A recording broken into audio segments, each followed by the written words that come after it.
Nobody will believe in India religious institutions are managed by the government.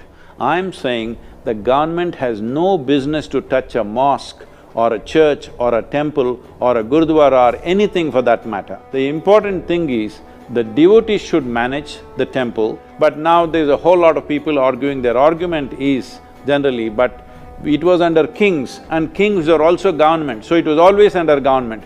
This is not true because kings were devotees. Especially the South Indian temples, the Tamil Nadu temples particularly, they are magnificent creations because people who have no feeling, no heart for the temple are managing the temple. So Tamil Nadu temples have to be released because the tightest endowment act probably is in Tamil Nadu. Even if you build a new temple and if it becomes a popular temple, government will send a notification to take it over. This is just ridiculous. How can you do this in a country like India, which is a secular nation, which is a democratically elected leadership? And above all, these are not something that you can once again build. These are not something that you can simply create tomorrow morning. This is something which has taken generations of people to build in a certain way.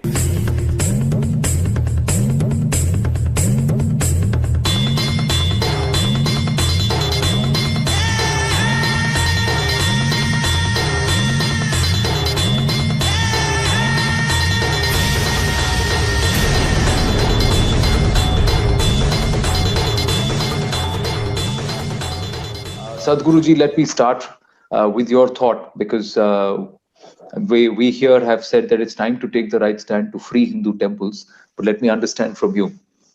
So let me bring a little historical perspective to how these things have happened. It all started with a regulation, a Madras regulation. It was called the Madras Regulation of 1817. So this was done by East India Company, not even by the British government. Then by 1840, the resistance built up within their own society that Christian men were managing pagan temples. So resistance came up in England. So in 1840, they wanted to give it back.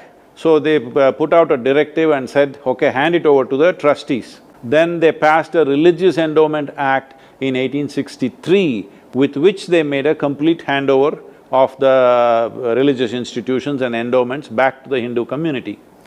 Then in 1925, they passed a Madras Religious and Charitable Endowment Act.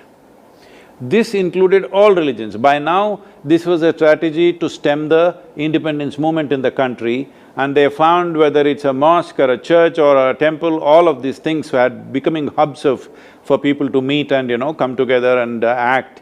So they tried to take over all religious institutions, but there was a vigorous resistance from the minorities, so they excluded them and brought the act only for the Hindus as it was called as the Hindu Endowment Act, Hindu Temple and Endowment Act, whatever it was called.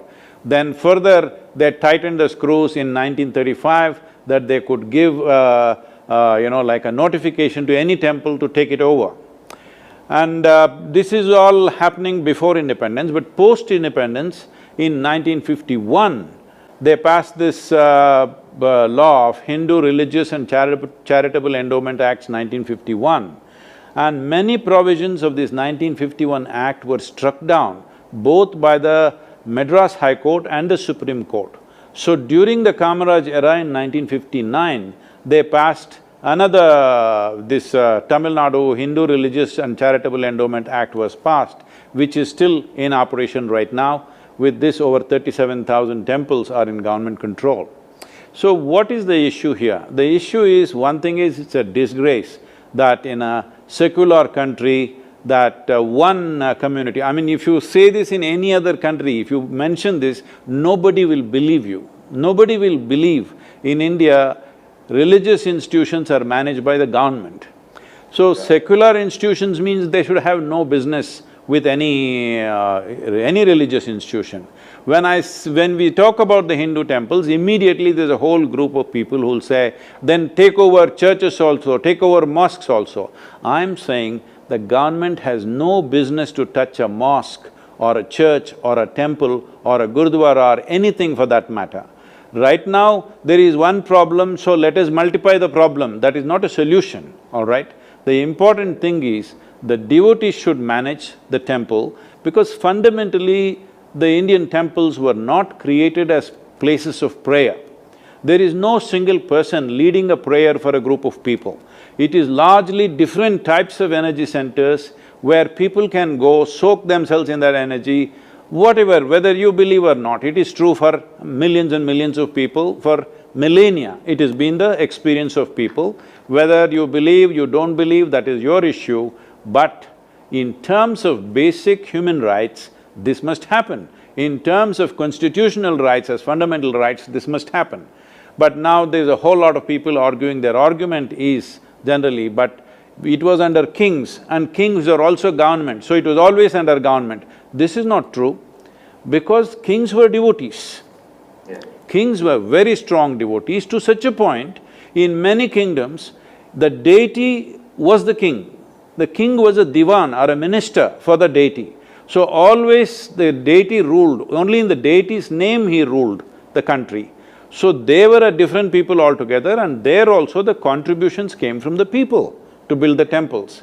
Above all, these are… especially the South Indian temples, the Tamil Nadu temples particularly, they are magnificent creations of engineering and architecture. If you see what they have done 1,000 years ago, 1,200, 1,500 years ago, you will feel proud of being human, because it's absolutely incredible in terms of engineering. The mastery of engineering that they had and how they built these structures is too phenomenal. But they're all being systematically being run down, all the artifacts are being stolen, they're all mostly gone, because people who have no feeling, no heart for the temple are managing the temple. And there are various aspects, economic aspects to it, that is not my interest. My interest is, fundamentally, if you want this country to move ahead, you don't discriminate between people. Everybody should have the same rights. This is the whole thing, one country, one law, all this we are talking everywhere, but it's not happening in a very fundamental way. So Tamil Nadu temples have to be released, because the tightest endowment act probably is in Tamil Nadu. In other states maybe it's a little more lax, but even that should not be there, that's a different matter. But here it's a proper control. Even if you build a new temple and if it becomes a popular temple, government will send a notification to take it over. This is just ridiculous. How can you do this in a country like India, which is a secular nation, which is a democratically elected leadership, and our constitution gives absolute right for everybody to practice their religion, irrespective of what faith they are. You can even start a new faith and practice it, I'm saying. It's not that the existing faiths, you can start any new faith and practice it. When this is the case, the majority population's places of worship or their temples are being managed by the government is a very shameful thing. I don't even care about the plunder. A whole lot of people are worried about the money and the property.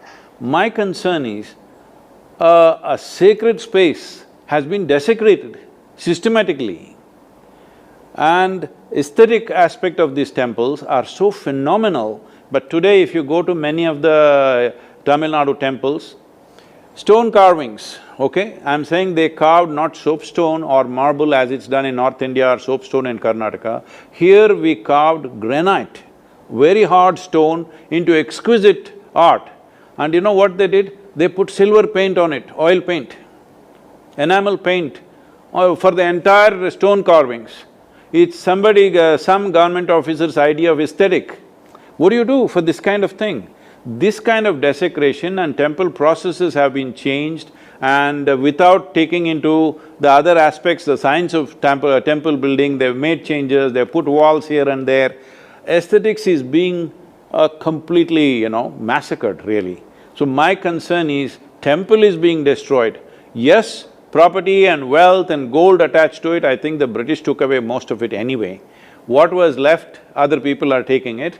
That is one aspect. Yes, for the temple to be a living temple, for it to be managed well, it needs some wealth for itself to manage, but even that is not even my concern. My concern is, first of all, of fundamental rights, what is in the constitution, why is it that we don't have those fundamental rights? And above all, these are not something that you can once again build. These are not something that you can simply create tomorrow morning. This is something which has taken generations of people to build in a certain way, particularly in Tamil Nadu, and the way it was consecrated, like for example, Chidambaram temple is consecrated by Patanjali Maharishi. How can you destroy that? There are many other temples consecrated by Agastya Muni. How can you destroy that? This is a legacy you cannot destroy. But unfortunately, lot of damage has been done. I think time has come, it should be released. Now people are saying, oh, then all kinds of corruption will happen. It is absolutely ridiculous and insulting to say that the majority community doesn't have a handful of people who have the necessary brains and integrity to manage a temple.